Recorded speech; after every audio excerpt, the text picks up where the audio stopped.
I'll just give the 3 principles which enable us Israelis to live so easily with this brutal reality. A, most of the Israelis, if not all of them, deeply believe that we are the chosen people. And if we are the chosen people, we have the right to do whatever we want. B, there were more brutal occupations in history. There were even longer occupations in history, even though the Israeli occupation gets to quite a nice record. But there was never in history an occupation in which the occupier presented himself as the victim. Not only the victim, the only victim around. This also enables any Israeli to live in peace because we are the victims.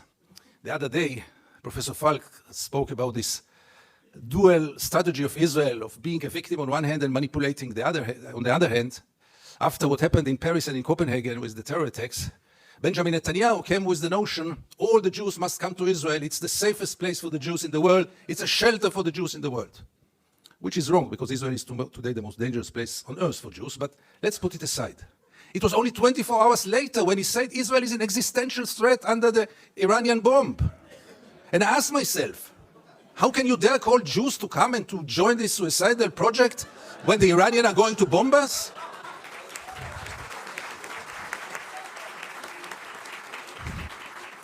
But in Israel, everything goes, and both declarations were accepted as the only truth. And here I get to the 3rd set of values which enable us Israelis to live in peace with the occupation. And this is maybe the most crucial one and the worst one. We say victimization, we say it's chosen people. When I say victimization, it goes without saying we have to mention the Holocaust and the unforgettable Mrs. Golda Meir that the American jury had exported to Israel. She said once, this unforgettable woman, that after the Holocaust, the Jews have the right to do whatever they want. But the 3rd set of values is the most dangerous one, and this is the systematic dehumanization of the Palestinians, which enable us Israelis to live in peace with everything, because if they are not human beings like us, then there is not really a question of human rights. And if you scratch under the skin of almost every Israeli, you will find it there.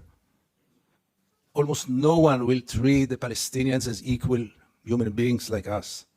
I once wrote that we treat the Palestinians like animals, and I got so many protest letters from animal rights organizations, rightly so. But by the end of the day, how many Israelis did ever try for a moment to put themselves in the place of the Palestinians for a moment, for one day? And I want to give you 2 examples which will demonstrate it. Many years ago, I interviewed then candidate for Prime Minister, Ehud Barak. And I asked him a question which I try to ask in any occasion. Mr. Barak, what would have happened if you would have been born Palestinian? And Barak gave me then the only honest answer he could give me. He said I would have joined a terror organization. What else would have he done? Would he become a poet? He doesn't know to write poems. Would he become a pianist? He's quite a bad pianist, and I doubt if he would have become a collaborator, because he is a fighter. And it became a scandal, because how can you dare to put Ehud Barak to think what would have happened if he would have become a Palestinian?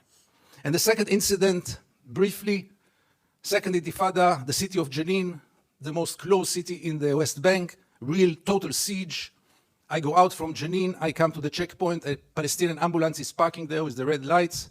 I stand after him, no cars can get out of Jenin in those days, no cars can get in, and I wait.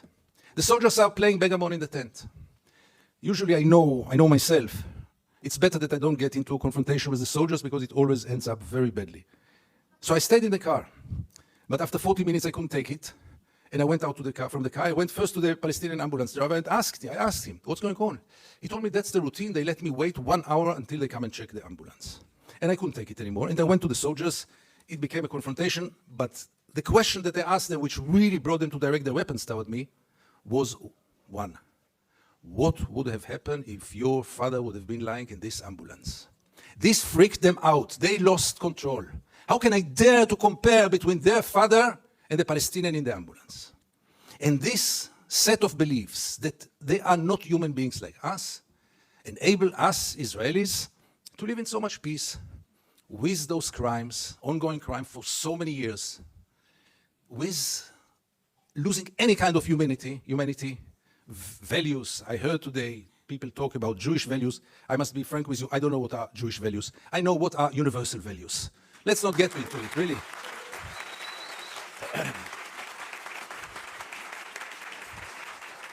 There are very clear universal values.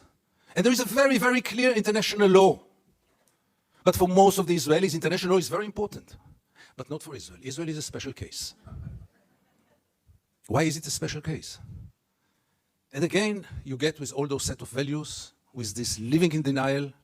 And here I want to get back to the topic of our panel. Is it good for Israel? No, it's very corrupting. Because as long as the United States enable Israel to continue, obviously the Palestinians are the first and direct, unbelievable victim of it. But by the end of the day, what will Israel be after all those years? What is it already today? Where does it direct to? And things are getting worse and worse. And therefore I have so little hope about change from within the Israeli society. Because things, as you might know, are going more and more to the nationalistic, militaristic, religious direction, with very little hope that change will come from within. Why would Israelis go for a change? What incentive? Why would they bother? Life is so good. You should have seen Israel in the days when Gaza was bombed, when the beaches were crowded, the helicopters were passing on their way to bomb Gaza. The Israeli TV hardly showed photos from there. Newspapers hardly wrote anything. I wrote one article about the responsibility of the pilots, and I needed to use bodyguards to get out of my home after this. The problem was, by the way, that the bodyguards were settlers, and they argued with me all day long until I saw that I'm much more secure without the bodyguards rather than with them.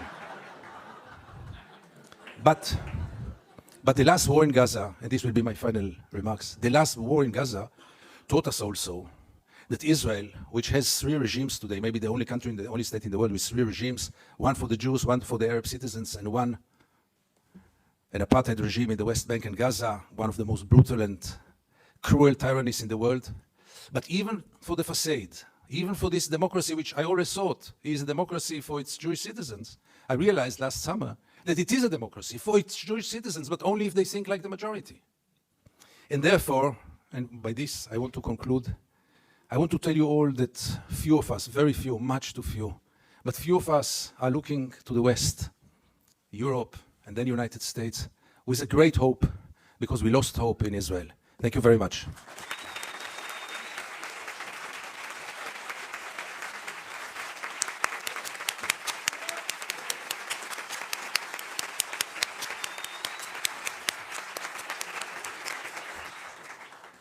Well, now I'm afraid we're going to need a bodyguard to help you leave Washington, D.C. Thank you very much for your remarks.